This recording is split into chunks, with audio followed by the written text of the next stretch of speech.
Magluluto tayo ng low-carb yema cake sa kaldero. Unang gagawin, separate mo na ang egg yolk sa egg white.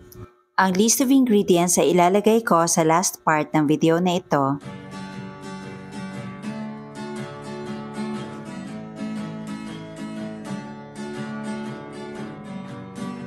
Ngayon, maglalagay tayo ng green dahan golden monk fruit erythritol blend, Himalayan pink salt, all-purpose cream, vanilla flavor.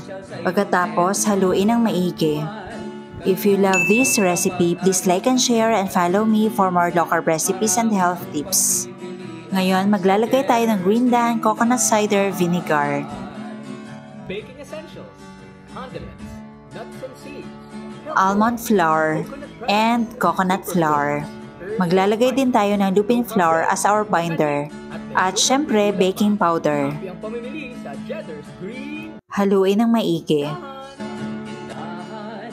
Low carb essentials ay kumpletong matatagpuan. Katulong mo sa Set aside muna natin ito. Ngayon, balikan natin ang egg white. Naglagay lang ako ng green dahan cream of tartar and golden monk fruit erythritol blend. Vanilla flavor. Pagkatapos, tuloy lang ang pagwiwip. Slowly combined meringue and flour mixture. Hinati ko lang po ang meringue into 4 batches.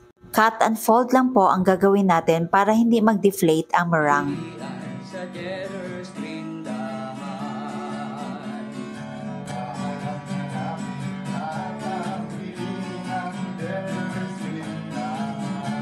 At ngayon, prepare na natin yung molder.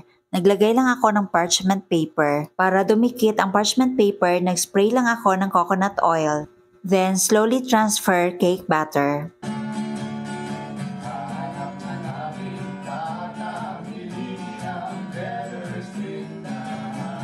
Ngayon, ilagay na natin sa kaldero. Lulutuin natin ito over medium heat for about 30 to 35 minutes. Huwag kalimutang takpan yung butas sa lid. While waiting, gagawa tayo ng yema frosting. Naglagay lang ako sa kawali ng all-purpose cream, green dahan vanilla flavor, pure allulose. Pagkatapos, haluin ng maigi. Lulutuin natin ito over low heat. Kapag nag-thicken na ang mixture, off na po yung apoy. At maglalagay tayo ng egg yolks. Kapag nailagay na po ang egg yolks, dapat tuloy-tuloy ang pagkahalo para maiwasan magbuo-buo ang mga egg yolks.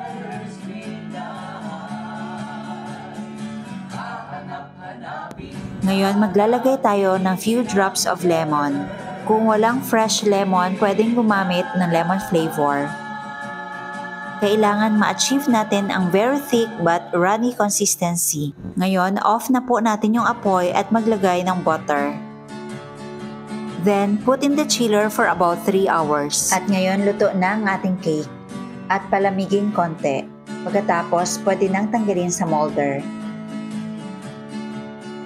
Tinanggal ko nga pala yung top portion pati yung mga sides para mas madaling ma-absorb ang yema frosting.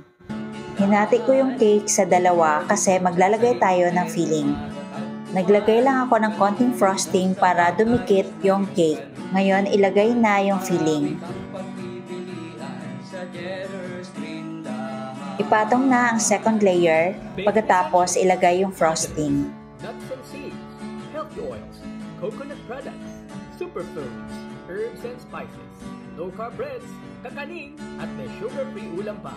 Happy ang pamimili sa Cheddar's Green Dahan.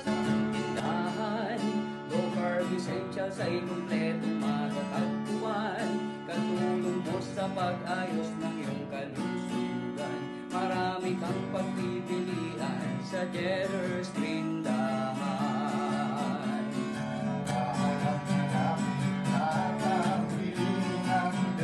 Ngayon, maglalagay tayo ng grated green dahan cheddar cheese. At ito na ang ating low-carb yema cake sa kaldero.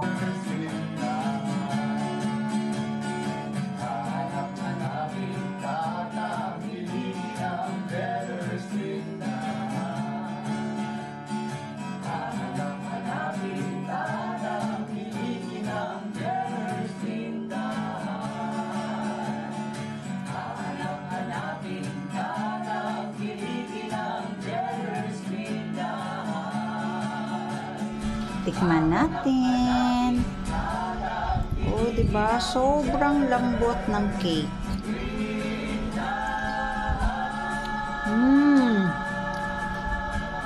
Ang sarap. Creamy yung Yema frosting.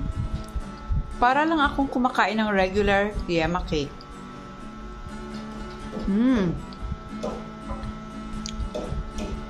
Siyempre, nandyan din talaga yung cheesy flavor.